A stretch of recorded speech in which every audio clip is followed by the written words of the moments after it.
حجاج بن یوسف حافظ قرآن تھا۔ وہ تہجد کی ایک رکعت میں 10 سپاروں کی تلاوت کرتا تھا، باجماعت نماز پڑھاتا تھا اور شراب و زنا سے دور بھاگتا تھا، لیکن انتہائی ظالم تھا۔ جب اس کی موت آئی تو انتہائی عبرتناک موت آئی۔ حضرت سعید بن جبیر رضی اللہ تعالیٰ عنہ، جو کہ ایک تابعی بزرگ تھے، ایک دن منبر پر بیٹھے ہوئے یہ الفاظ ادا کیے کہ حجاج ایک ظالم شخص ہے۔ ادھر جب حجاج کو پتہ چلا کہ آپ میرے بارے میں ایسا گمان کرتے ہیں تو آپ کو دربار میں بلا لیا اور پوچھا، کیا تم نے میرے بارے میں ایسی باتیں بولی ہیں؟ تو آپ نے فرمایا، ہاں بالکل، تو ایک ظالم شخص ہے۔ یہ سن کر حجاج کا رنگ غصے سے سرخ ہو گیا اور آپ کے قتل کے احکامات جاری کر دیے۔ جب آپ کو قتل کے لیے دربار سے باہر لے کر جانے لگے تو آپ مسکرا دیے۔ حجاج کو ناگوار گزارا۔ اس نے پوچھا، کیوں مسکراتے ہو؟ آپ نے جواب دیا، تیری بے وقوفی پر اور جو اللہ نے تجھ کو ڈھیل دے رکھی ہے اس بات پہ مسکراتا ہوں۔ حجاج نے پھر حکم دیا کہ ان کو ابھی ان کے سامنے ہی ذبح کر دیا جائے۔ جب خنجر گلے پر رکھا گیا تو آپ نے اپنا رخ قبلے کی طرف کر لیا اور یہ جملہ فرمایا، اے اللہ، میرے چہرہ تیری طرف ہے، تیری رضا پر راضی ہوں۔ حجاج نے موت کا مالک ہے نہ زندگی کا۔ جب حجاج نے یہ سنا تو بولا، اس کا رخ قبلے کی طرف سے پھیر دو۔ جب قبلے سے رخ پھیرا تو آپ نے فرمایا، یا اللہ، رخ جدھر بھی ہو تو ادھر ہی موجود ہے، مشرق مغرب ہر طرف تیری ہی حکمرانی ہے۔ میری دعا ہے کہ میرا قتل اس کا آخری ظلم ہو اور میرے بعد اسے کسی پر مسلط نہ فرمانا۔ جب آپ کی زبان سے یہ جملے ادا ہو گئے، اس کے ساتھ ہی آپ کو قتل کر دیا گیا اور اتنا خون نکلا کہ دربار تر ہو گیا۔ ایک سمجھدار بندہ بولا کہ اتنا خون تب نکلتا ہے جب کوئی خوشی خوشی مسکراتا ہو، اللہ کی رضا پر راضی ہو۔ حجاج بن یوسف کے نام سے تو سب واقف ہی تھے۔ حجاج کو عبد الملک نے مکہ، مدینہ، طائف اور پھر یمن کا نائب مقرر کیا تھا اور اپنے بھائی بشر کی موت کے بعد اسے عراق بھیج دیا، جہاں سے وہ کوفہ میں داخل ہوئے اور ان علاقوں میں 20 سال تک حجاج کا عمل دخل رہا۔ اس نے کوفے میں بیٹھ کر زبردست فتوحات حاصل کی۔ اس کے دور میں مجاہدین مسلمان نے چین تک پہنچ گئے۔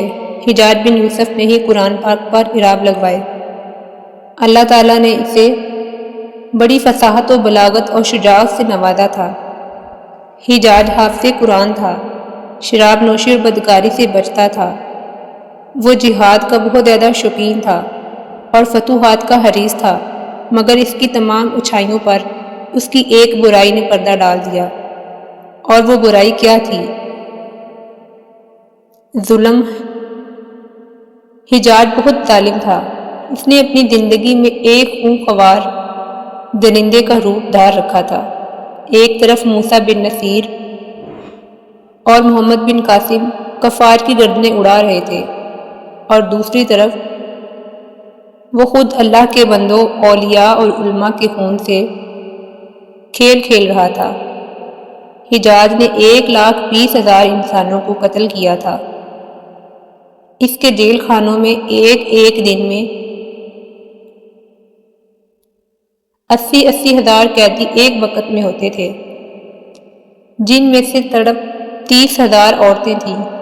اس نے جو آخری قتل کیا وہ عظیم تابعی اور نہایت زاہد و پارسا انسان حضرت سعید بن جبیر رضی اللہ تعالیٰ عنہ کا قتل تھا۔ انہیں قتل کرنے کے بعد حجاج پر وحشت طاری ہو گئی تھی۔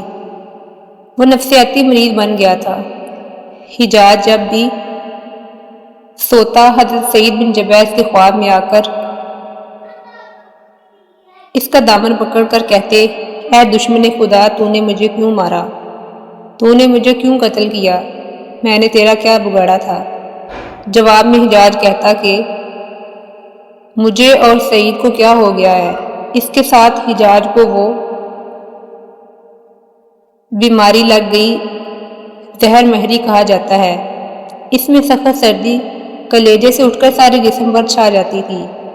وہ کانپتا تھا اور آگ سے بھری انگیٹھیاں اس کے پاس لائی جاتی تھیں اور اس وقت اس قدر قریب رکھ دی جاتی تھیں کہ اس کی کھال جل جاتی تھی، مگر اسے احساس نہیں ہوتا تھا۔ حکیموں کو دکھانے کے باوجود بھی اسے آرام نہیں آ رہا تھا۔ ایک حکیم نے ان کو بتایا کہ پیٹ میں سرطان ہے۔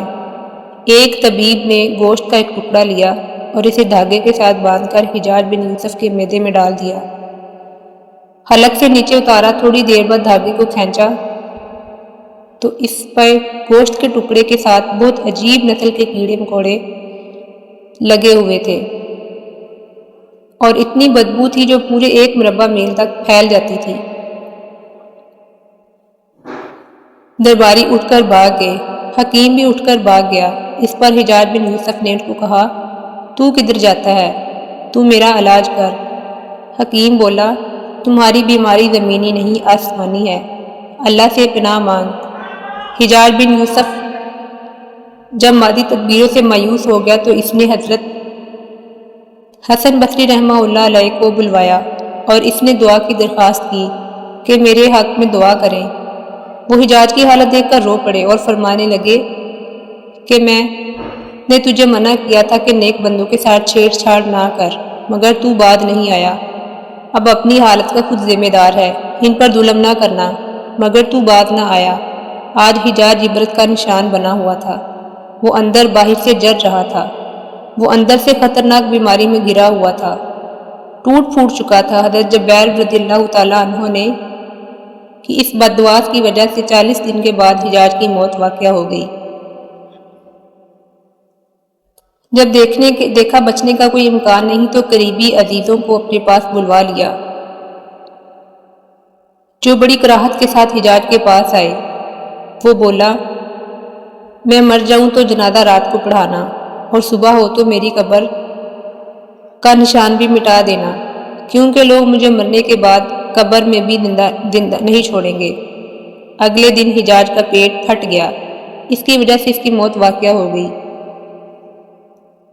اللہ ظالم کی رسی کو دراز ضرور کر دیتا ہے۔ جب ظالم سے حساب لیتا ہے تو فرشتے بھی خشیت الہی سے کانپتے ہیں، عرش ہل جاتا ہے۔ اللہ ظالموں کے ظلم سے ہم سب کو محفوظ رکھے، آمین یا رب العالمین۔